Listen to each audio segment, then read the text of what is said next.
আসসালামু আলাইকুম। জাতিসংঘের মহাসচিব অ্যান্তোনিও গুতেরেস বাংলাদেশের অন্তর্বর্তীকালীন সরকারের প্রধান ডক্টর মোহাম্মদ ইউনূসকে শুভেচ্ছা জানিয়ে একটি চিঠি দিয়েছেন।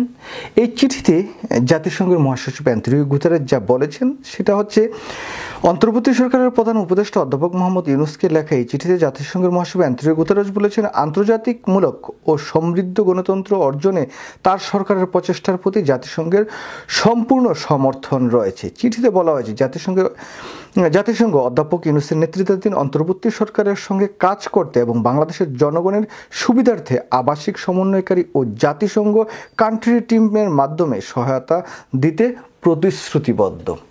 দেখুন, জাতিসংঘ স্বইচ্ছায় বাংলাদেশে তাদের যেই কর্মকাণ্ড করা বা সাহায্য সহযোগিতা করা সেটার জন্য প্রতিশ্রুতিবদ্ধ।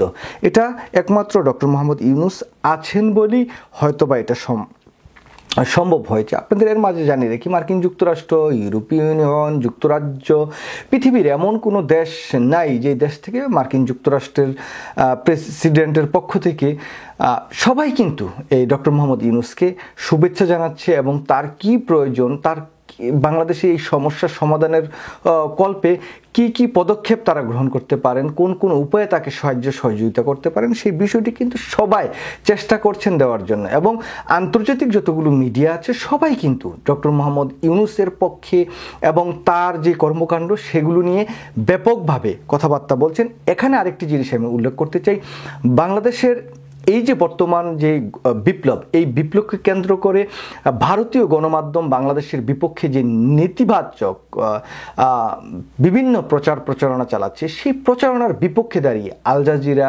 CNN, BBC, Fox News, ABC News, মার্কিন যুক্তরাষ্ট্রের অত্যন্ত প্রভাবশালী দ্য নিউ ইয়র্ক টাইমস, তারা সবাই কিন্তু নানা প্রতিবেদন প্রকাশ করছেন এবং তারা বলছেন যে ভারত যেগুলো করছেন, যে সমস্ত ফুটেজ তারা দেখাচ্ছেন, এগুলো আগের ফুটেজ, এগুলো সম্পূর্ণ মিথ্যা বানোয়াট।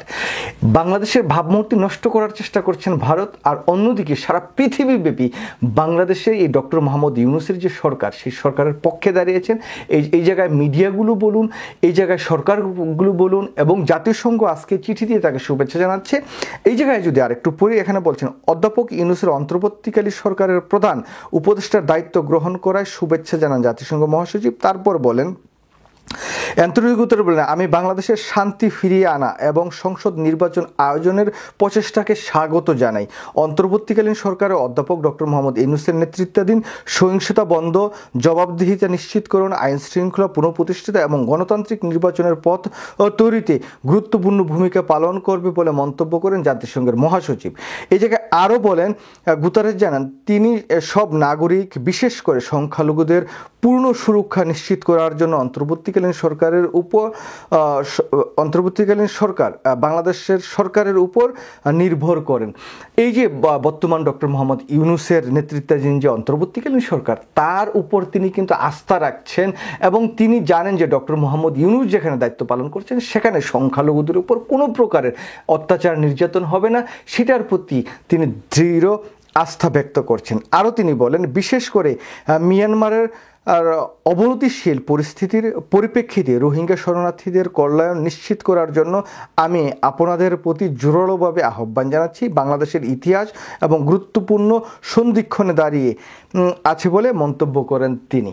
বাংলাদেশের ইতিহাস এবং গুরুত্বপূর্ণ সন্ধিক্ষণে সত্যিকার অর্থে আছেন। বাংলাদেশের ডক্টর মোহাম্মদ ইউনূসের মতো একজন মানুষ বাংলাদেশে পেয়েছেন। তিনি যদি এই মুহূর্তে বাংলাদেশের রাষ্ট্র ক্ষমতায় না থাকতেন, তাহলে হয়তোবা আন্তর্জাতিক মিডিয়াগুলি এখন ভারতের যে গুজবকে ঠিক সেভাবে পাত্তা দিচ্ছেন না এবং গুজবের বিরুদ্ধে তারা বিভিন্ন তথ্য উপাত্ত এনে তাদের বিপক্ষে তারা কথা বলছেন, সেই জায়গা থেকে হয়তো বা তারা অনেকটা ভারতের প্রতি নির্ভরশীল হয়ে যেতেন।